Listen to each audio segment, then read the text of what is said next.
Taichi e Rin são estudantes regulares do ensino médio que vivem no Japão moderno. Enquanto Rin é trabalhador e diligente, o tenista Taichi não faz parte de nenhum clube, apesar do seu talento para o atletismo. Por isso, a Rin sempre repreende ele pelas suas atitudes preguiçosas. Um espírito então chama o nome de Taichi, só que ele ainda não é capaz de sentir isso. No entanto, isso faz ele notar o excesso de velocidade de uma bicicleta e acaba que ele protege a Rin no seu caminho. Eles então reclamam do ciclista, mas o mais importante é que descobriram um círculo mágico brilhante sobre eles.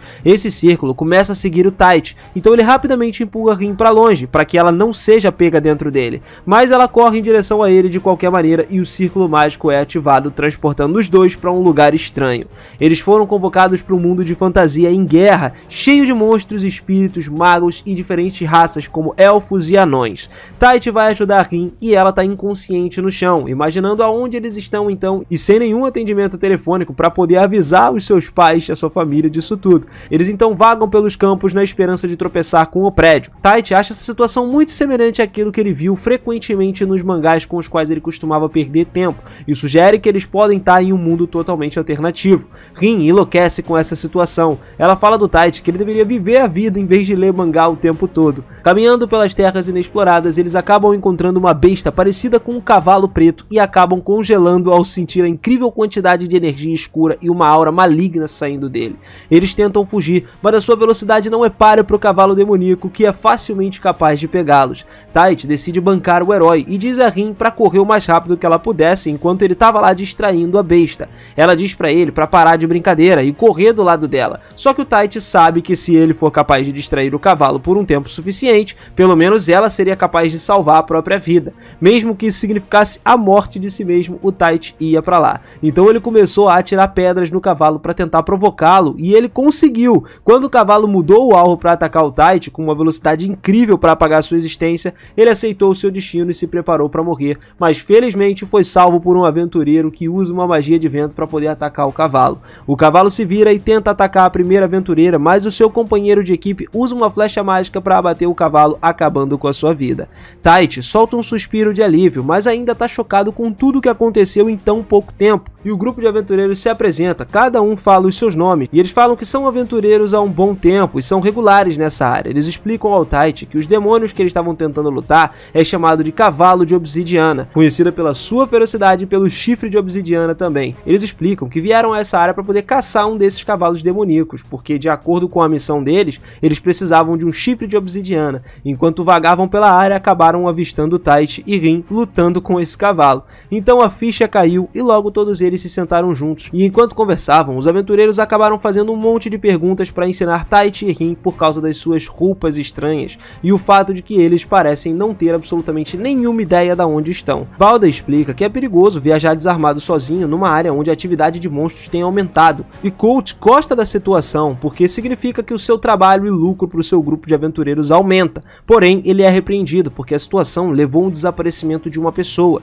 Eles então recebem vários relatórios, bem como um ataque constante em todos os vagões de comerciantes. Naquela noite, o Taichi então percebe que Rin não tá falando com ele corretamente e percebe que ela tá com raiva dele por querer se sacrificar por ela, e ela implora para ele não fazer algo tão ridículo nunca mais. Ela cai chorando e pede para ele não deixar ela sozinha em um mundo totalmente desconhecido. Então eles fazem uma promessa de se tornarem inseparáveis, não importa a situação em que se encontrem. No dia seguinte, o grupo decide levar os dois novatos para ir para a cidade mais próxima de Aspir, porque eles não podem deixar os garotos sozinhos e indefesos em uma área infestada de demônios, né? Eles chegam à cidade, que é protegida por um muro alto, e os aventureiros levam eles para um passeio pelo lugar. Explicam toda essa cidade, que é uma parte importante do ilustre reino mágico, e eles também operam lá, uma vez que lá tem uma guilda de aventureiros. Eles inclusive apontam na direção da guilda, mas o grupo tem sentimentos confusos sobre os dois assumirem uma linha de trabalho perigosa como aventureiro, mas acaba que os nossos protagonistas explicam que, independentemente do perigo, eles gostariam de experimentar de qualquer maneira, e depois agradecem pela gentileza. Então, os aventureiros veteranos dão a eles uma bolsa de moedas como presente de despedida, e os dois seguem em direções diferentes. Chegando à guilda, eles imediatamente são acolhidos pela recepcionista. Ela pergunta para eles se os dois se registrariam e qual é a raça deles dois, o que faz eles olharem ao redor e ficar muito surpresos e atordoados, porque percebem que existem anões e outras raças ao redor, assim como nos jogos. Ela entrega a eles um livro para ler, mas os símbolos parecem completamente ilegíveis, só que por algum milagre aí, eles podem ler esse livro, independente de qualquer coisa, e eles também percebem que eles têm se comunicado sem nenhum problema desde que chegaram nesse mundo, apesar da língua ser diferente. A seguir, a recepcionista então explica que eles precisam realizar um teste de aptidão mágica, porque pessoas sem magia não podem se registrar para ser aventureiros. Ela acrescenta que é um processo simples e que eles só precisam colocar as mãos na bola do teste. Então vai primeiro e aí tem uma breve natividade estranha do cristal, desencorajando ela, mas a recepcionista acaba percebendo 4 elementais diferentes e fica tão surpresa que pergunta quem são eles. Ela instrui Tite rapidamente colocar a mão também no cristal e ele acaba quebrando a bola. Ela casualmente corre para dentro e retorna com o mestre da guilda, que é um aventureiro de nível A e que as pessoas comuns raramente têm chance de conhecer. O mestre da guilda se apresenta como Geralt e revela que a guilda não pode registrá-los como aventureiros. Eles imediatamente protestam e perguntam o que eles erraram, então ele diz para todos não entrarem em pânico e entrega um aventureiro de nível A chamado Mira. Acontece que eles têm que ir junto com a Mira e seguir ela por um tempo. Eles ficam hesitantes com isso, porque o chefe da guilda não está dando muitas informações ali, mas ele explica que eles não têm chance de se tornar aventureiros se não forem com ela. Mira os leva para a cabana, onde uma mulher atende a porta, parecendo completamente despreocupada. Ela se apresenta como Lemia e acaba convidando os dois para um bate-papo. Mira explica como o cristal de teste da guilda quebrou, então Lemia entrega a eles um dispositivo de teste mais bruto que ela mesma fez. Ela explica que essa capacidade mágica é o poder mágico de uma pessoa que ela pode conter, enquanto a força mágica também varia de pessoa para pessoa. Ela ativa os dispositivos que brilham em verde e em cada um dos seus braços exibe um número tão incrivelmente alto que ambos, Mira e Lemia, estão totalmente chocados. Eles relaxam sentindo-se felizes e animados por poderem finalmente se tornar aventureiros, mas Lemia revela que, com as estatísticas tão altas como essa, eles devem primeiro se tornar seus aprendizes antes de se tornar aventureiros. A capacidade mágica do Tite é de 120 mil, enquanto sua força mágica é de 40 mil. A Rin tem uma capacidade mágica menor, mas é cerca de 37 mil, e a sua força acompanhante é de 5 mil, cara. Embora o nível do Tite ainda esteja muito acima do de Rin, Lemia explica que ambos são dominados, já que a capacidade humana normal é de 10 mil, com uma força de 2 mil. As suas estatísticas são tão bizarras que são insanamente fortes, mesmo quando comparados com a própria Lemia, que é a maga de elite do reino, que revela que o seu nível de magia é 43 mil, e 6 mil acompanhando também de força. A dupla é informada que eles precisam dominar adequadamente o seu imenso poder ou eles poderiam acabar se destruindo com ele no longo prazo. Enquanto Rin então é perturbada pelo pensamento de autodestruição, o Tite quer saber o que espera eles depois do treino. Lemia diz a eles que quando terminarem o treinamento, haverá folhas acima de aventureiros e magos de classificação S e será capaz de destruir nações inteiras por conta própria. Na manhã seguinte, eles então tomam café da manhã enquanto Mira explica que os feitiços mágicos são técnicas que podem ser usadas fornecendo poderes mágicos aos espíritos, e sem que esses espíritos os comam, os magos não podem ativar os feitiços. Ela revela que existem 4 tipos de espírito: fogo, água, vento e terra, e cada mago tem talento para um desses elementos. Rin presta bastante atenção e faz perguntas ocasionais, enquanto Tite acaba sendo repreendido por focar só na comida. Ela também deixa claro que os espíritos escolhem o mago a quem eles servem, e isso determina automaticamente o atributo do mago que pode ser ganho com um mago único, um mago duplo, como Mira, que pode usar fogo e terra, e também existem magos triplos, como ela. Mas a Rin, que pode usar todos os 4 atributos, isso é extremamente raro e é surpreendente, mas quando Tite pergunta sobre os seus atributos, ela revela que não tem ideia, que é porque ele simplesmente não é um mago, ele é um feiticeiro que faz feitiçaria em vez da magia em si. Mira explica que, ao contrário dos magos que pegam emprestado o poder dos espíritos, feiticeiros usam os espíritos fazendo um pacto com eles. Eles explicam quão perigoso eles podem ser no futuro se eles decidirem usar os seus poderes pro mal, e Tite revela que ele não tem interesse em política ou saquear nações, porque isso vai ser muito aborrecimento para ele. Então a explicação termina e Lemia inicia a sessão de treino, socando uma árvore com um punho. Ela infunde o punho com magia e pede pro Tite para também tentar materializar o seu poder mágico, mas infelizmente isso se mostra bastante difícil para ele, porque ele respira pesadamente e reclama da ridícula rotina de treinamento. Enquanto isso, Mira instrui Rin sobre como criar a imagem de um feitiço na sua mente e como dizer os encantamentos, e isso são um sinal para ativar o feitiço. Ela começa então a visualizar a entrada do oxigênio e o calor e cria um feitiço na primeira tentativa. Mira fica surpresa, mas Rin sabe que ela só conseguiu devido ao seu conhecimento de química. Ela retorna ao treinamento visualizando a chama novamente, mas dessa vez ela infunde gás e torna as chamas mais fortes e com uma cor diferente.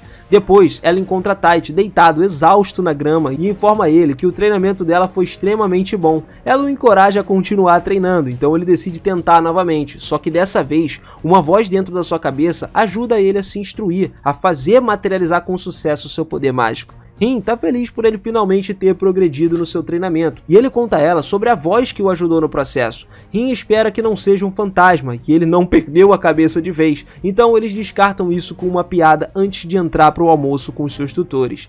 Tite se delicia com a refeição, como se fosse um homem faminto, que deixa Rin envergonhada pela sua falta de respeito ali, embora Lemia também diga que não tem problema com isso, porque assim, comer muito ajudaria ele a repor a sua mana que ele esgotou durante o treinamento. Ela diz a Mira para continuar treinando o Rin, enquanto ela guiaria o Tite até que ele possa melhorar o seu desempenho físico, imbuindo todo o seu corpo com a sua magia. Ela explica a ele que ele teria que queimar muito o poder mágico no processo, mas isso não deve ser um obstáculo, já que ele tem tanta reserva assim.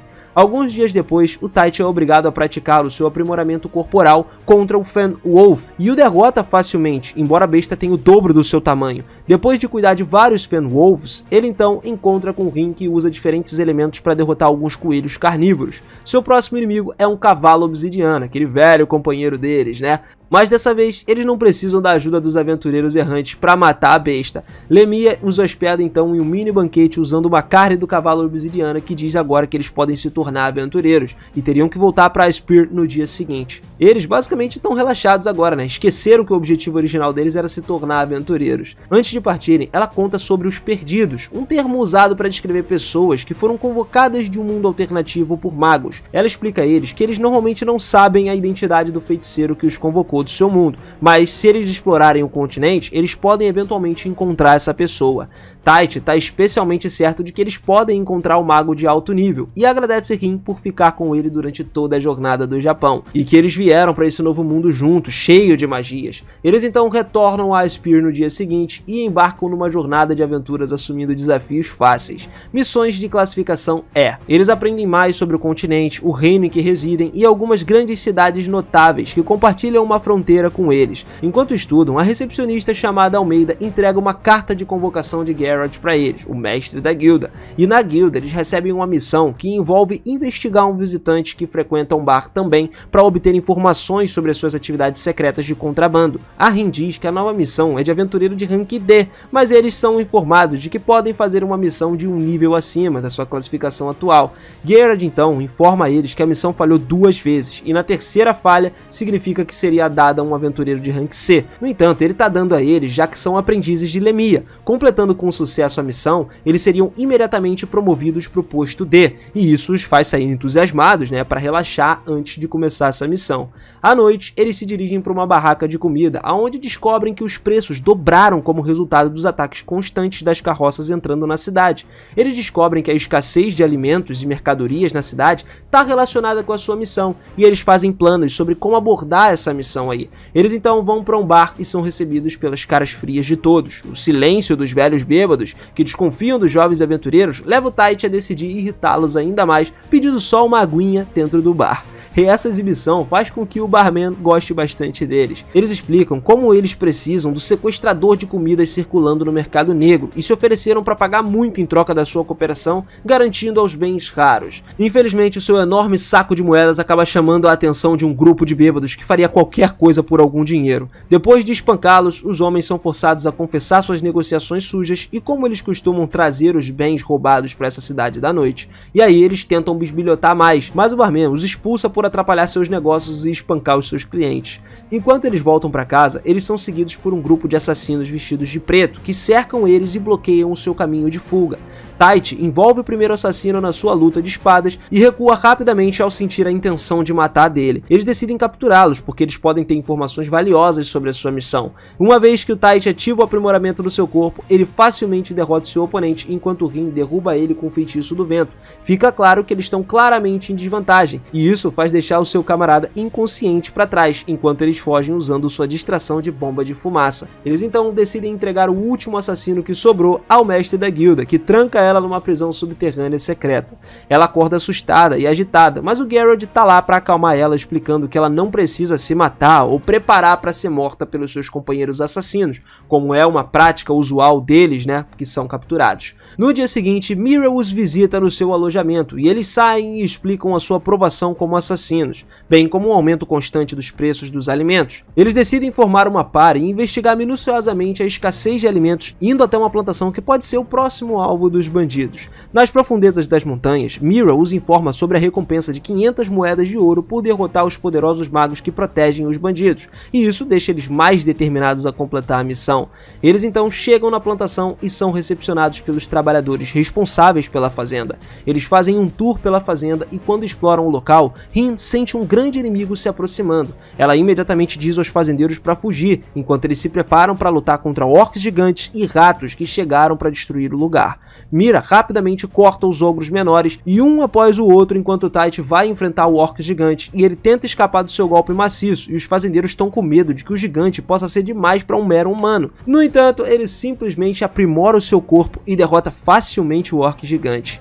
Depois da batalha, fica claro que alguém estava por trás desse ataque repentino e desse monstro na fazenda, e isso os faz armar uma armadilha para poder pegar o culpado no seu rastro no dia seguinte. Eles então continuam a investigação no dia seguinte e encontram rapidamente algumas pegadas e um resto de alguma fogueira no meio da fazenda que Rin usa o seu cajado para localizar os ladrões. Instantaneamente, eles acabam desembanhando as suas espadas prontos para abrir caminho para fora dessa fazenda. Os ladrões não estão acompanhados por um mago não, e eles rapidamente se rendem e começam a xingar o seu mago que está ausente. E aí foi quando Tite revelou que eles foram aventureiros enviados da cidade para prender esses caras aí.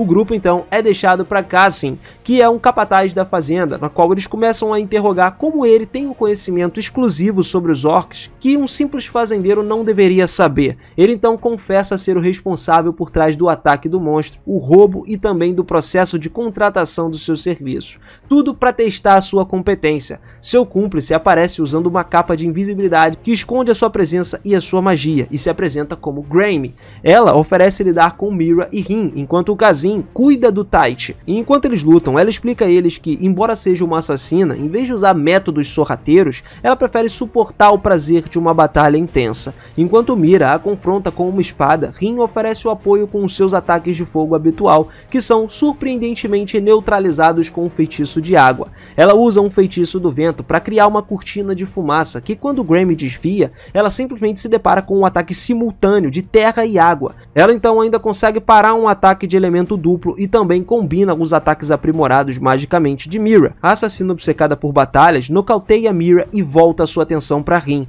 cujos feitiços têm se mostrado ineficientes ao longo dessa batalha. Do outro lado, Cassim convoca um enorme elemental de gelo para lutar contra Tite, que está totalmente confiante em si mesmo quando ataca a besta. Ele não faz contato com seu corpo físico, principalmente porque ao invés de um ataque físico, um elemental só pode ser ferido por um feitiço.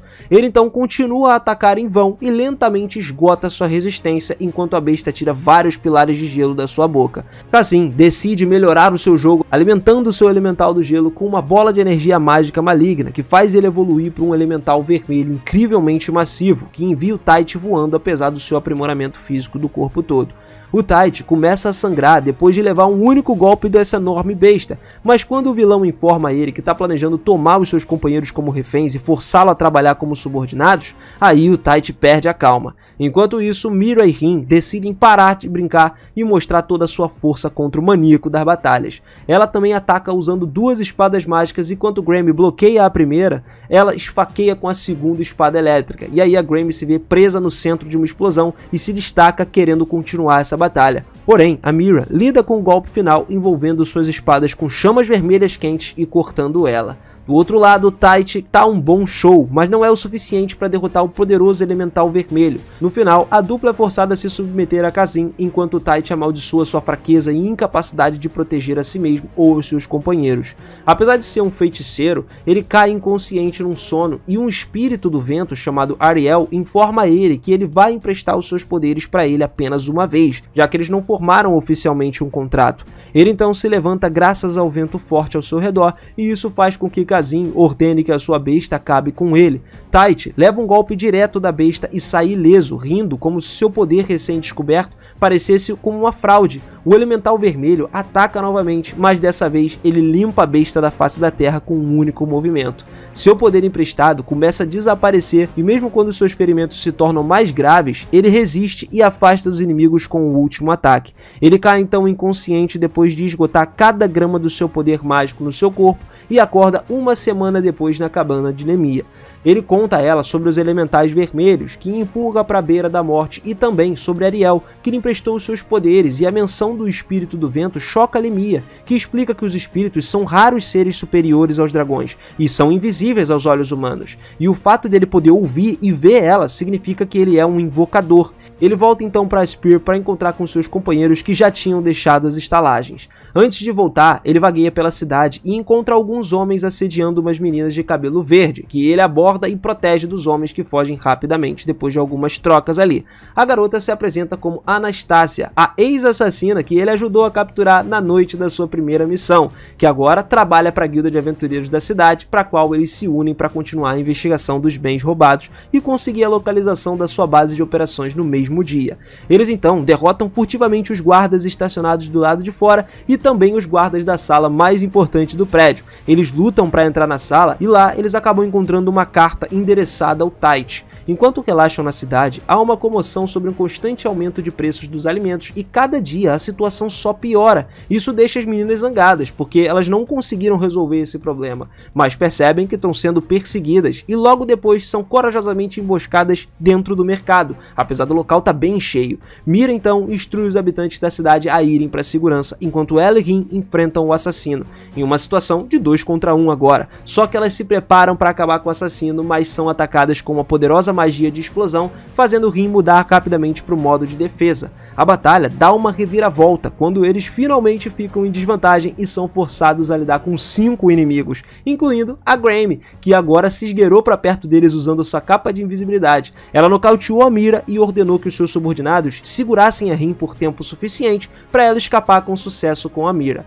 Em outro lugar, uma carta informa ao Tite sobre a horta de goblins carmesins que estão à espreita sobre a cidade de Esper, e enquanto eles se dirigem para os túneis para investigar mais, eles encontram alguns restos de monstros e também uma porta secreta. Anastácia abre a fechadura a ela mesma, para caso de haver alguma armadilha, e observar ela faz sugerir que ela assuma um estilo de vida mais normal longe das lutas. No momento em que Rin derrota os assassinos restantes que a atrasam, Graeme aparece e mostra a ela a localização da torre aonde Mira está sendo mantida em cativeiro. Ela explica que não gosta da abordagem sorrateira para a batalha e quer uma revanche com ela outra vez. Rin chega às pressas e com raiva na torre onde Mira é mantida refém e está preparada para ser um sacrifício, ela então imobiliza todos os magos congelando seus pés e vai desativar o círculo mágico pegando a sua amiga.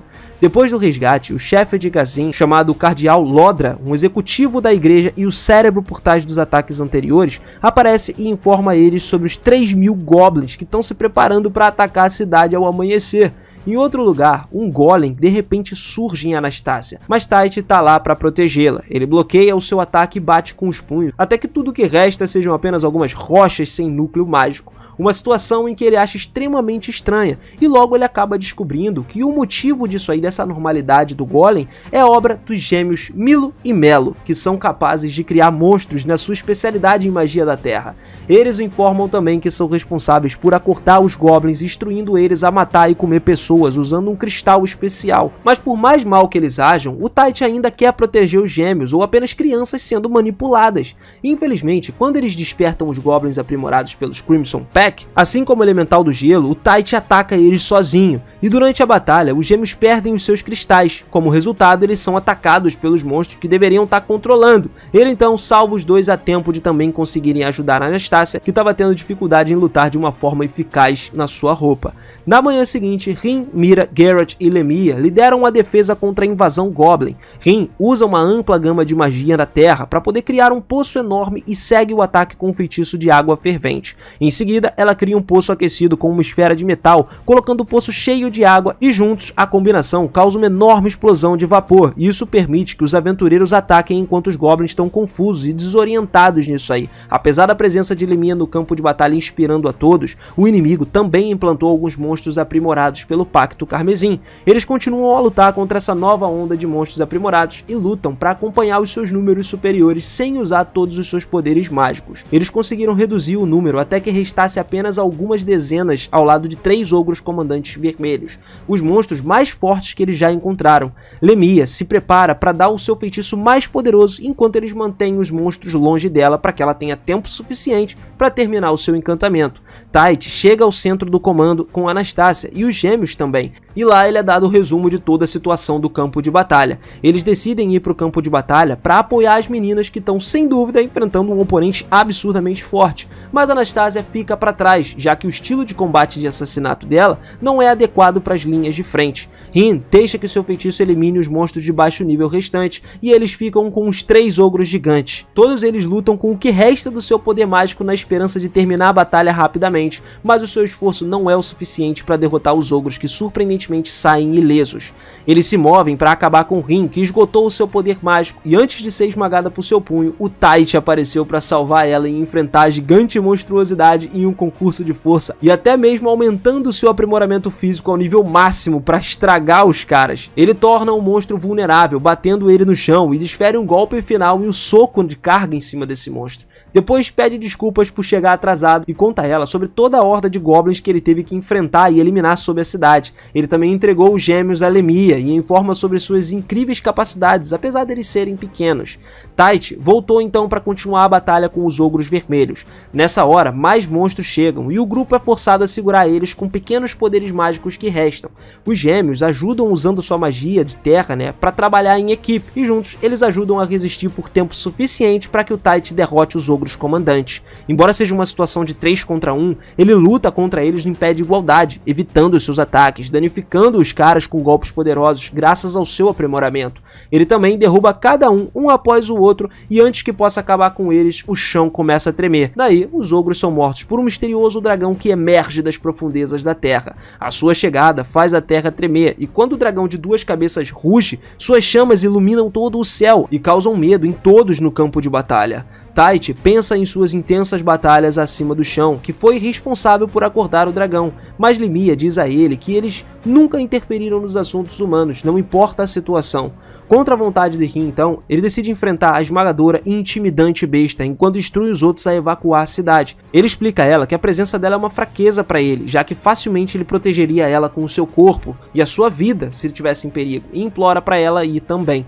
Mas a Rin lembra ele da promessa de ficarem juntos e enfrentar qualquer inimigo como uma equipe, independentemente dos perigos envolvidos. Então, ela promete não atrapalhar e ficar para trás apoiando ele de longe. Ele então se aproxima do dragão e finalmente, vendo ele de perto, ele tenta entrar em contato com Ariel, porque ele precisa de toda a ajuda que puder, e quando não tem resposta dela, ele ataca a besta com um poderoso soco que cria uma onda de choque, mas não causa dano nenhum na besta, e ela contra-ataca com uma chuva de chamas. Ele tenta evitar, mas em vez disso ele acaba sendo pego pelo clássico balanço da cauda do dragão e é enviado voando. Ele também envia um ataque ameaçador para Rin, dizendo para ela não se mover nem 1 centímetro ou interferir em qualquer pedaço dessa batalha. Tite fica gravemente ferido como resultado do último ataque e ele percebe que o dragão se conteve contra ele. Essa é a única razão pela qual ele ainda está vivo. Mas ao mesmo tempo, Anastácia se mostra hipnotizada e não tem ideia de como ela chegou no campo de batalha. Sua distração rival do dragão, que já está carregando um ataque para fritar os dois como punição por ignorar sua presença, ela então protege o nosso querido Tite das chamas e acaba sofrendo uma lesão fatal no abdômen. Em seus últimos momentos, a sua vida passa diante dos seus olhos e enquanto ela sangra até a morte, ela agradece o Tite pelas memórias pacíficas e divertidas que ela teve graças a ele. Ele então fica furioso nesse momento, fica amargo, triste por ele ter falhado em proteger ela, mesmo quando ele prometeu para ela isso. Então, essa emoção furiosa desencadeia uma conexão com Ariel, que pede desculpas por não ter ajudado ele antes. Ela explica que existe uma regra que restringe os espíritos de usarem seus poderes, exceto quando comandado por um invocador, e a única exceção é quando a vida do invocador está em perigo. Ao invés de si mesmo, então, ele não culpa ninguém pela morte de Anastácia, porque ele estava cheio de si e com medo de utilizar o seu poder avassalador que podia facilmente sair do controle. Ele carrega um falsificador aéreo, então, e se torna capaz de acessar os poderes dela, que envolvem fluxo de energia mágica. Ele perguntou ao dragão por que ele estava interferindo na guerra dos humanos e o que seria necessário para fazer ele recuar, e o dragão diz a ele que ele queria mostrar a extensão dos seus poderes. O dragão então subiu ao céu e combina as duas chamas das suas duas cabeças ao mesmo tempo, enquanto Taichi o contra-ataca com uma magia da mesma magnitude. E ele vai com tudo, acaba empurrando o dragão para trás com as suas chamas se apagando e ele caindo no chão. Satisfeito com o esforço do Taichi, ele diz que toda a batalha foi planejada por um indivíduo que implorou para medir a sua força, porque ele seria vital para o destino da nação num futuro próximo. Depois da batalha, a cidade de Esper lentamente se recupera nos preços dos alimentos e as atividades também lentamente vão retornando ao normal. De volta à casa de campo, Taichi leva Ariel para todo o grupo ver e admirar antes de serem interrompidos por um mensageiro da família real, Alcena Norman, que chega e convida eles para Windfix, a capital do reino, a pedido do rei. Na carruagem, ela explica que o rei estava planejando despachar os mágicos das nações para ajudar os países vizinhos, enquanto seu irmão se opõe à ideia, porque isso revelaria suas práticas de magia e enfraqueceria o seu domínio. Como resultado, o irmão mais novo do rei, o Duque, inicialmente cria uma revolta que pode levar a uma guerra civil. Eles então chegaram à capital e são levados para encontrar com o que parece ser uma cidade fantasma. Todo mundo desconfia deles e até atacam Alcena, que foi salva pelo Taichi. Eles então se dirigem para o centro da capital, cheio de dignitários de alto escalão. Um cara chega de repente e se apresenta como Grillmore, mas antes que ele possa dizer outra palavra, Lemia o interrompe e exige que ele explique por que eles foram convocados. Os nobres são despachados e ela propõe um acordo com o rei em troca da sua ajuda na próxima guerra. Ele deve dizer a todos quem é o responsável por convocar Taichi e Rin do seu mundo, e ele assume a responsabilidade e pede desculpas pelas suas ações. No entanto, Taichi fica furioso com o motivo pela qual ele roubou as suas vidas normais e pacíficas, porque ele queria que eles ajudassem a matar os seus inimigos. Mais tarde naquele dia, Alcena então os apresenta a princesa Charlotte. Lá, ela é a verdadeira responsável pela sua convocação. Ela explica que o ritual de convocação era apenas para o Taichi, e quando o ritual foi invadido por um assassino, a sua magia de poder acabou enlouquecendo e também transportou Rin. Eles perguntam a ela como que eles podem voltar para o mundo deles, mas acaba que esse feitiço não pode ser revestido depois de ser concluído. Então ela se desculpa e implora que eles ajudem a suprimir essa rebelião, e depois ela encontraria todos os meios possíveis para mandar eles de volta para o seu mundo.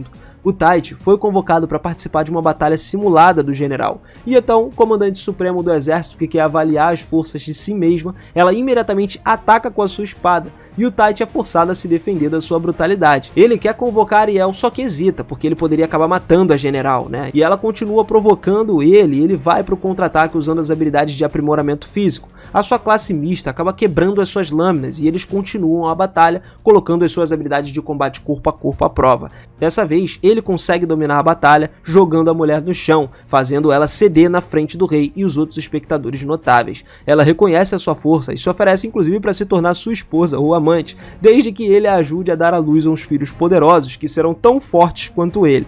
No dia seguinte, o rei os agradece pelos seus esforços na batalha anterior e recompensa com as ferramentas mágicas do tesouro real.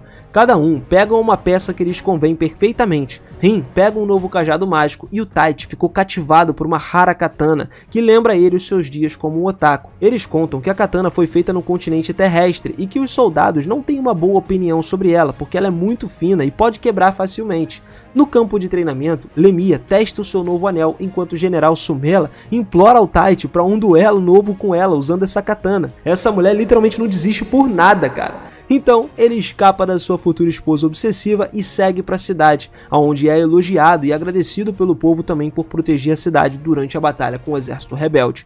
Em um beco, ele acaba encontrando o Kazin, que agora tá lá com apenas um braço, depois que ele simplesmente perdeu o braço, né, por causa da façanha de raiva durante a batalha deles lá na plantação. Como vingança por ter pegado o seu braço, ele desafia o Taichi para um duelo em que ele não pode rejeitar a menos que todos os poços do reino sejam envenenados. O Taichi hesitantemente concorda com a sua condição e eles vão para o local isolado, onde ele revela um artefato maligno destinado a tornar os seus poderes mágicos tão fortes quanto o do Taichi.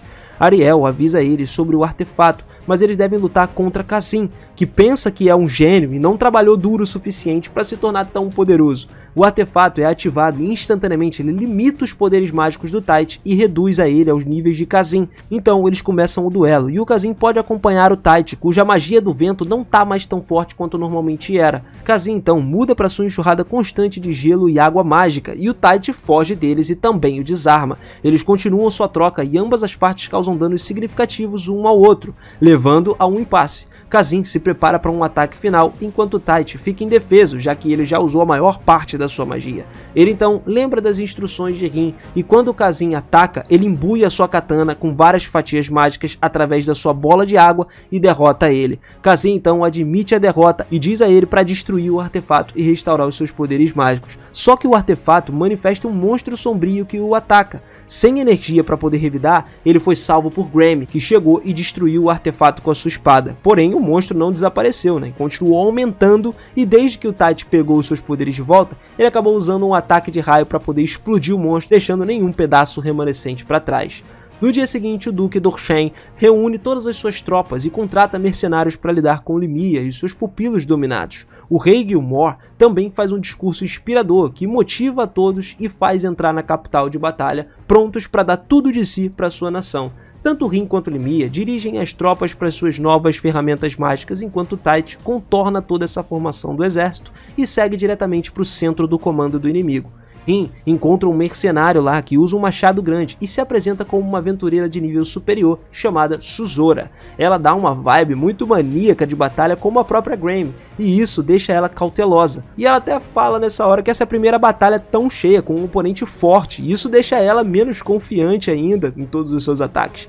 Suzora então manobra no ar e envia uma onda de fogo em direção à nossa Rin, mas ela pega o seu ataque e contra-ataca com sucesso com um feitiço de gelo e uma chama que pega a Suzora desprevenida. Pelo ferimento, só a deixa mais empolgada para continuar a batalha, mas infelizmente eles são interrompidos por zumbis e obrigados a trabalhar juntos.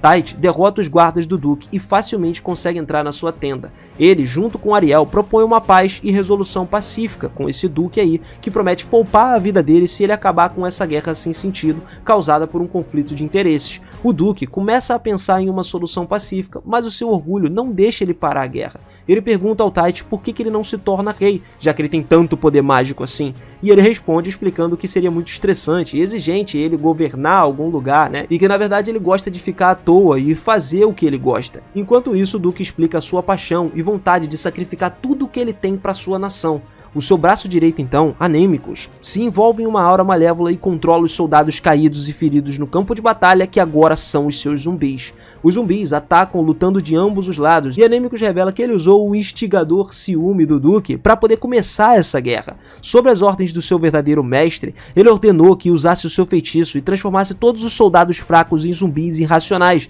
que continuarão a comandar mesmo quando a carne enraizada neles fosse esfaqueadas ou explodidas. Os zumbis sempre se levantariam e continuariam a cercar a sua presa. Suzora então e Rin se unem para lutar contra os zumbis, apesar de terem sido gravemente feridas nas suas batalhas intensas.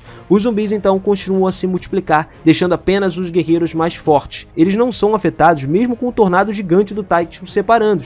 Eles simplesmente se levantam, sem se importar com os seus ferimentos e movidos por pura raiva e sede de sangue.